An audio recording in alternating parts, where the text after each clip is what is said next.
Fala pessoal, tudo bem? Vamos analisar essa notícia que saiu na Exame. Netflix registra alta de 5,9% no faturamento do terceiro trimestre de 22.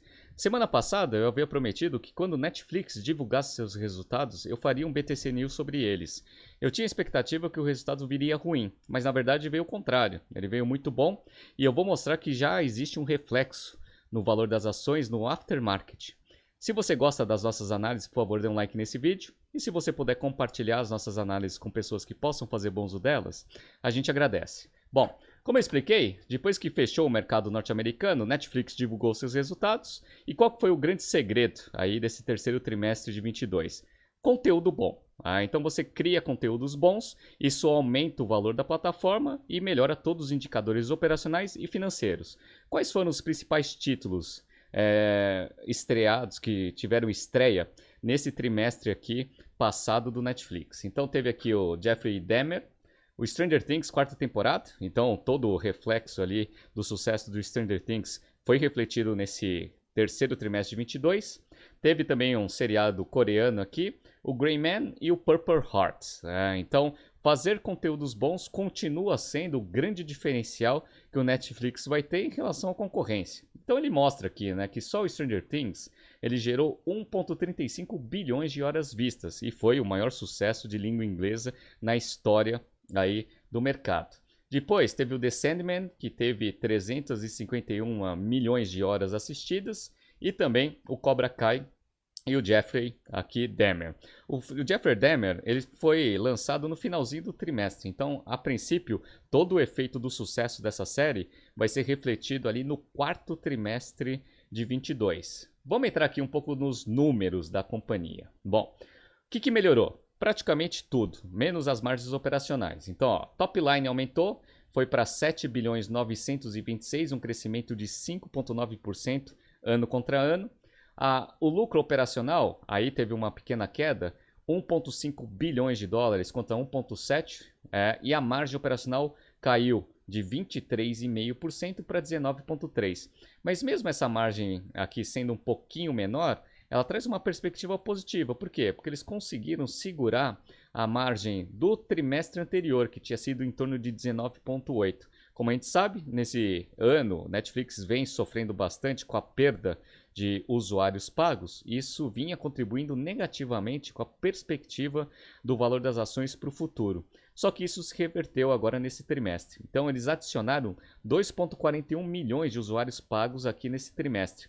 Isso foi bom por quê? Porque eles tinham perdido quase 1 milhão, um pouquinho mais de 1 milhão, aqui no primeiro semestre de 22. Então o ano de 2022 já está com saldo positivo, legal. E eles colocaram um guidance de aumento da base em 4 milhões e 500 para o quarto trimestre de 22. Por que existe essa perspectiva positiva de adição de novos usuários para o quarto trimestre de 22? Por causa do plano mais barato, porém com anúncios. E eles colocaram uma estratégia de precificação bem interessante. Para quem está assistindo aqui no YouTube, eu estou mostrando aqui um gráfico do Yahoo Finance. Então, antes eles só tinham planos ali partindo de 9 dólares e 99. Agora, eles têm lá um plano com anúncios que vai ser precificado a 6 dólares e 99. Se vocês olharem aqui, ele é exatamente o mesmo preço de entrada do Hulu, também com anúncios, e mais baixo que o HBO Max, que é 9 dólares e 99 centavos com anúncios também, porque a plataforma sem anúncios no HBO Max custa 14 dólares e 99 de mensalidade. Então agora Netflix está com planos aqui bem estruturados em termos de precificação, melhor em termos de competitividade das suas principais concorrentes, que é HBO Max e a Disney. A Disney não tem, Disney Plus não tem plano com anúncios. Então, o plano dela é único, 7 dólares e 99, agora você tem uma opção mais barata. Então, você trabalhar com precificação um pouco mais baixa e também com uma geração de conteúdo de qualidade, a princípio, isso tudo em conjunto traz uma perspectiva positiva aí para a quantidade de novos usuários na plataforma. Perfeito, bora! Vamos pegar aqui por região para saber quem contribuiu positivamente para os 2.410 usuários novos aqui na plataforma. Então vamos lá. Mercado norte-americano e canadense teve uma adição tímida de 100 mil usuários. Mas isso daqui, mesmo sendo baixo, é uma notícia positiva, porque eles tinham perdido 1 milhão e 300 usuários no trimestre anterior. Então, reverteram a queda e até adicionaram um pouquinho. Na Europa, eles também reverteram a queda de 770 mil usuários de perda para uma adição de 570 mil usuários. Na América Latina, também teve uma adição de 310 mil usuários, mas o grande crescimento veio da Ásia e Pacífico, com uma adição de 1,43 milhões de usuários pagos. Né? E aqui a gente percebe que a estratégia foi o quê? Ticket médio. Então, o ticket médio aqui do segundo trimestre de 22, na Ásia, era 8 dólares e 83 centavos. Agora é 8 dólares e 34 centavos. Então, baixa o valor da assinatura, consequentemente, aumenta a atratividade e atração de novos usuários pagos. Isso daí é um dos fatores críticos de sucesso de sistema de streaming. E isso que traz uma perspectiva positiva para o valor das ações no futuro. Perfeito. Então, eles colocaram aqui também um pouco, né, de informação sobre a iniciativa de games. A gente falou ontem no BTC News sobre esse mercado. A princípio, eles estão indo para aquela estratégia integrada de franquia. Eles falam que a plataforma já tem 35 jogos, tem uma expectativa de adicionar mais 55 jogos, e eles vão para aquela estratégia de integrar tanto a parte de conteúdo quanto a parte do jogo propriamente dito. E eles mostram que o Cyberpunk, que foi um título disponibilizado lá na plataforma de streaming do Netflix, trouxe um aumento de engajamento dos usuários para o próprio jogo Cyberpunk, tá? E aí mostra esse potencial de estratégia de franquia.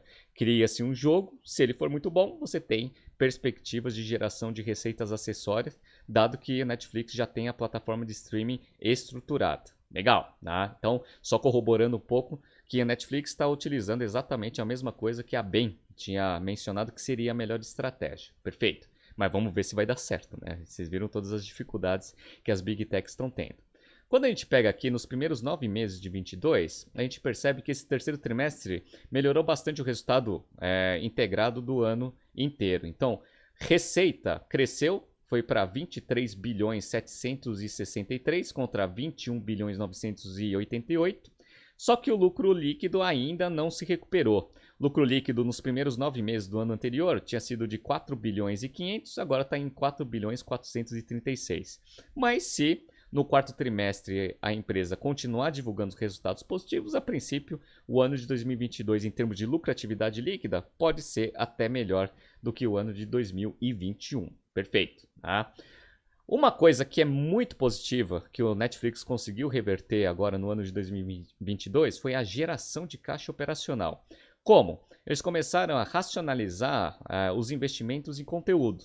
E alguns conteúdos estão dando bastante certos. Então, você mantendo o nível de lucratividade e geração de caixa, diminuindo os investimentos errados que eles faziam em títulos que não davam muito engajamento, você consegue aumentar a geração de caixa, que quase dobrou dos primeiros 9 meses deste ano em relação ao mesmo período do ano anterior.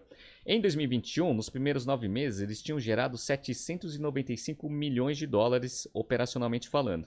Agora, já está em 1 bilhão 582. O que a Netflix está fazendo com essa grande geração de caixa? Bom, primeiro, está utilizando esse dinheiro para fazer algumas aquisições. Então, sistema de jogos, conteúdo e assim por diante. Mas o principal destino para essa geração de caixa está na diminuição do nível de alavancagem da companhia. Como a gente sabe, antes da pandemia, Netflix estava com uma perspectiva muito negativa em termos de geração de caixa operacional.